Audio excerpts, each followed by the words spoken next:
सुंदरी द्वारा बताए जाने पर राजा ने उस सुंदरी के गले में हाथ डाला और भव्य नगर के बीचों बीच बने उस तालाब में कूद पड़ा, जिससे वो उस सुंदरी के साथ अपने नगर के उद्यान के तालाब में जा निकला।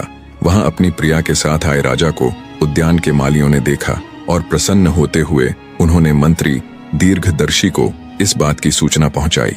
अपनी इच्छित स्त्री को साथ लेकर आए राजा को मंत्री बड़े ही आदर के साथ राजमहल में ले गया। मंत्री ने अपने मन में सोचा, राजा ने इस अलौकिक स्त्री को कैसे प्राप्त कर लिया, जिसे मैंने क्षण मात्र के लिए आकाश में चमकने वाली बिजली के समान देखा था। सच है कि विधाता जिसके ललाट पर जो कुछ लिख देता है, वह कितना ही असंभव होने पर भी उसे अवश्य ही प्राप्त कर लेता है।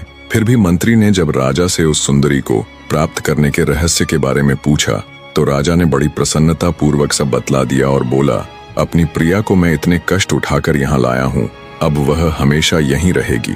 उस दिन दीर्घदर्शी जब अपने घर वापस आया तो उसी रात सोते समय हृदय फट जाने से उसकी मृत्यु हो गई।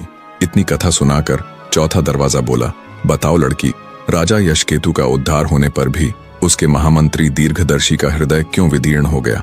क्या उसका हृदय इस शोक से फट गया कि उसे वह अलौकिक स्त्री नहीं मिल सकी, या फिर वह राज्य की इच्छा रखता था और राजा के वापस लौट आने का दुख उससे बर्दाश्त ना हुआ? अत्यंत विडंबना भरे इस प्रश्न का बड़े ही सहज भाव से उत्तर देते हुए विभित्सना बोली, हे दरवाजे, उत्तम चरित्र वाले उस मंत्री श्रेष्ठ के लिए इन दोनों में से कोई भी बात उचित नहीं जान पड़ती।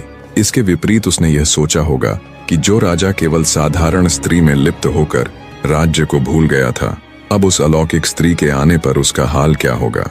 मंत्री ने राजा को फिर से राजकाज संभालने के लिए जितना प्रयत्न किया, जितना वो देश विदेश घुमा फिरा, आखिरकार सब उल्टा ही पड़ गया। विभित्सना के जवाब को सुन चौथा दरवाजा बोला, मान गए लड़की, वाकई में तुम्हारा जवाब नहीं। इस जवाब के साथ चौथा दरवाजा भी खुल चुका था। अब उस दुष्ट दैत्य त्रैलोक्यसुर के अंत के बीच सिर्फ 3 दरवाजे खड़े थे। विभित्सना आत्मविश्वास के साथ उत्सुकतावश 5वें दरवाजे के पास जा पहुंची। 5वां दरवाजा एक अदम्य सी लड़की को यहाँ तक पहुंचा देख आश्चर्यचकित था। प्रारंभिक वार्ता के बाद 5वां दरवाजा भी विभित्सना को अपनी गुत्थी रूपी कहानी सुनाना प्रारंभ करता है। एक राजा की 3 पत्नियां थीं। तीनों ही पत्नियां अत्यंत सुंदर थीं। उन तीनों में से ये बताना बहुत ही मुश्किल था कि कौन सी रानी अधिक सुंदर है।